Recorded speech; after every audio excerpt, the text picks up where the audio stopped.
Hello, 2025. Hello, Adam Ryan Donato. Hello. Welcome back to another Hard Review, and I am, of course, talking about the upcoming slate of movies we have in 2025. Now, I'm quite disappointed about the year 2024, despite some great movies having come out that I get to add to my filmography of wonderful movies on my Letterboxd. But I have the Letterboxd stats, and it told me that this is the worst year for movies for me personally in like decades and decades and decades, like the lowest average rating. And that's probably because I watched a lot of like bullshit, so I'm sure that's the case. But also, this is the year that I watched the most stuff up to this point. Like, I think it was like 180 something movies on the year. I'll be posting my top 10 and bottom 10 list, but right now I want to talk about the movies I'm most excited about for next year. Starting at number 10, I have a goofy one because I actually kind of ran out of steam with this list. Like, there's a lot of good movies coming out, and I'm sure there's gonna be a lot of things that I didn't even know about, but one that has been a joke in my friend group, one that I just think is gonna be a fun watch at the theater, is Dogman. Dogman looks ridiculous and silly. I really like Captain Underpants. I thought that was a really fun movie and really true to the art style of the books that I used to read growing up. Am I seriously like, woo? No. Do I think it's gonna get nominated for Best Animated Feature? No. Do I think it's gonna be a fun, silly, goofy, dumb movie that I get to like more than I should? Yeah. Number 9, we have Wicked for Good. Now, I was excited about how much I liked Wicked the first part this year. I give it 4 stars and a heart. I am excited the fact that we don't have to wait a super long time to get the next part. It's right away the next year. I think that is a great trend that should continue, especially now that we heard that the Batman Part 2 is getting delayed and it's going to be like a 5-year gap between the first movie and the second movie. Now, that's a little bit of a different situation because those are completely different movies and this is just one story. But I really hope that a lot of other musicals do this. I've always had the opinion that Hamilton should break it up into 2 parts and do the first part, it's right about the Revolutionary War, have it be a summer action-y, play up the action of it, 4th of July release date. And then the second half you can release in November, right around election time, which is what's going on in the movie anyways. Kind of do a Matrix Revolutions and Reloaded kind of thing, where they're both in the same year. But this is kind of doing a Infinity War Endgame kind of situation, where it's like exactly 1 year apart. I like that it's called Wicked for Good instead of Wicked Part 2. I even said after the first movie that I'm not like on pins and needles for the second part. I'm very excited for the second part. I'm excited to see how it connects more with The Wizard of Oz and more songs and more of these performances. It's going to be a really good time. Number 8, I have The Fantastic Four: First Steps. Now, this is a franchise that I've been connected to a lot in my life. I haven't seen the one from the 90s. I think it's on YouTube for free. But the 2 that came out in the 2000s from Tim Story, those were ones that were very formative for me. I remember The Rise of the Silver Surfer, the second one, was a favorite of mine along with Spider-Man 3. Yeah, I had taste as a kid. And then Fan4Stick in 2015 is like the worst movie ever. And then the last time we saw the Fantastic Four on screen was we saw Reed Richard in Multiverse of Madness. Is that the last time? I think so. I think that this movie is what Marvel has their most bets on this year. I think Captain America has a lot of reshoots, so that's not really exciting. And then Thunderbolts, I think, looks stupid, but whatever. Fantastic Four is actually like a huge brand that hasn't been completely exhausted, and I think it's something that is going to push us forward, is going to lead us more into the Avengers type stuff. It's going to enter this space realm. I like that it sounds like it's going to be a period piece. It's got this whole visual style to it so far, so I'm cautiously optimistic. It would be really funny if it's bad, because then it's just like, yeah, we just can't never have a good Fantastic Four movie, but the bar is so low for this to be the best one. Number 7, I have Sinners. Now, this is the Ryan Coogler movie starring Michael B. Jordan and Michael B. Jordan. They're like twins. It's like a period piece horror thriller type thing with vampires and I guess kind of religious sinners. I am solely excited for this because of the first 2 names that I said, Ryan Coogler and Michael B. Jordan. I trust Ryan Coogler with everything, and then Michael B. Jordan is also awesome. So the fact that this is clearly like an original thing that Ryan Coogler had to want to do, hey, give me another Black Panther and we'll let you do whatever you want. I don't know if this is the same studio, but still, just him having the opportunity to stretch his legs, not do a Creed, not do a Black Panther, to do something original, and I just really hope it succeeds. Number 6, similar type of concept to the last one, I have The Running Man. I have not seen the original movie. I love Edgar Wright, and I love Glenn Powell. The last thing that Edgar Wright did was Last Night in Soho was a little bit of a letdown, but every other movie he's made is absolutely perfect. I think Glenn Powell is awesome, and I think he's ascending to becoming one of the modern movie stars, so I'm really excited to see what this has in store. The top 5, I think, are a little bit more concrete for me. At the 5, I have Mickey 17. This is also a similar situation with the last 2. A little bit different, though, because I've seen the trailer and I actually like what it's about, other than Sinners, which I'm like tentative about the concept, but I just have all the faith in the world in the filmmakers at bay. Mickey 17 is from Bong Joon-ho and Robert Pattinson. Robert Pattinson, talk about funny voices. He does so many funny voices, and that sounds awesome. It's like a fun science fiction, zany action type of concept. I trust Bong Joon-ho with anything like this. It feels kind of like Snowpiercer. Kind of reminds me of like a Moon or other things like that. I'm just obsessed with the tone of this movie, and the trailer looks awesome, so I can't wait. And another one where I hope that it succeeds more than probably will. Number 4, I have a movie that doesn't even have a title. It's the Matt Stone and Kendrick Lamar musical. I just love Matt Stone and Trey Parker. I love the South Park movie. I love the Team America World Police movie. That was one of my favorite first-time watches of the year, and that was the last movie they directed, I believe. Kendrick Lamar is obviously on the top of the world right now. He's coming up with a lot of music. He's winning beefs with Drake. He's doing the Super Bowl. Like, this is going to be a huge year, victory lap type year for him, and I hope that that translates in the box office. I'm sure it's going to be very funny. I'm sure it's going to also have something to say as well, kind of like a Team America, kind of like a South Park. So I think it's going to succeed in a lot of different levels, and it's going to be one of my sneaky favorites of the year. The top 3 is the most solidified. So at the 3, I have Superman. I'm a huge fan of Superman the character. I'm actually going through a lot of the old animated DC movies with Superman in them. It's really rewarding to see other Superman adventures. I'm excited to see the cast of this movie. I'm excited to see what James Gunn has to do with it. I love that it seems like more of a love letter to Christopher Reeve, kind of like Superman Returns, but also trying to balance the fans who cling desperately to Man of Steel's aesthetic. There's a lot of pressure. It's going to start this whole new universe, but I just think that Superman is one of the best superheroes, and I'm ready for him to reassert himself on the top of that hierarchy, because now in our modern day society, I feel like the go-to superheroes are, well, it's always been Batman and Spider-Man, but now it's like, okay, Captain America and Iron Man. So Superman re-entering the spotlight in a positive way is going to be awesome. Number 2, I have Wake Up Dead Man. This is the new Rian Johnson Knives Out thing. I love these. The first 2 are both perfect. I rewatched both of them to try to decide, because I was like, oh, I've always thought that the first one's better, but then I rewatched Glass Onion. I think I've watched that more times, but I just think that they're perfect complements to each other. I love how Knives Out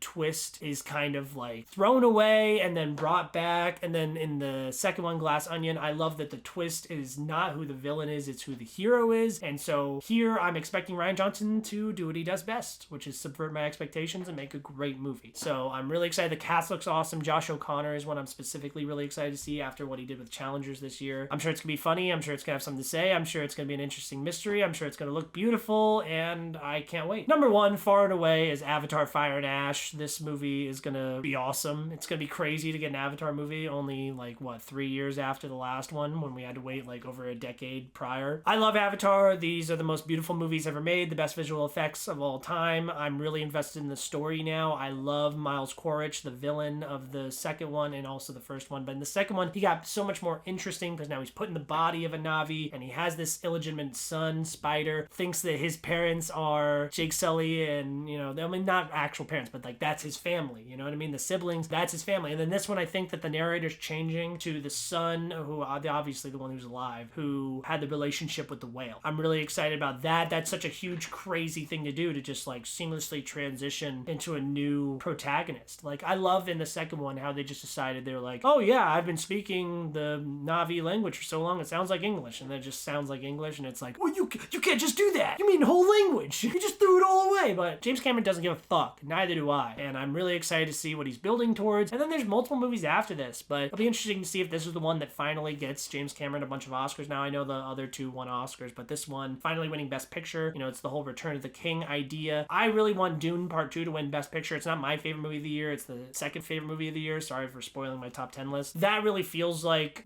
what should be Best Picture. It feels like the defining movie of the year. It feels like the biggest movie of the year. It feels like the movie with the most value on the year, and it has things to say, and everyone's due in it, so it's just crazy that that's probably not going to win Best Picture. And everyone keeps saying, oh, wait for Dune Messiah, wait for Dune Messiah. But I just think in a slow year, why not give it to Dune now, so you don't have to like worry about that down the line? What if we get another Oppenheimer 2 years from now? You know what I mean? We can't really forecast the original movies coming out in the future, but we could forecast these franchises. But hey, maybe Avatar 3 is going to be like, oh, well, we can't give it to Avatar 3. We'll wait until Avatar 4 or 5. And then I don't know how long James Cameron has, man. Like, let's act now. But this one's probably going to be awesome. Fire people. Cool. And that's my 10 most anticipated movies of next year. There's other ones I'm excited for. Wolfman, because I like Lee Winnell. Paddington in Peru. I love the Paddington movies. You know, I'm excited for all the superhero movies like Captain America, Thunderbolts will be interesting. I'm sure Disney with Zootopia 2 to Elio. I'm not really crazy about stuff like that, but still, there's gonna be some fun stuff. This should be a much bigger year than last year, even though there's no M. Night movie. Thank you guys so much for watching this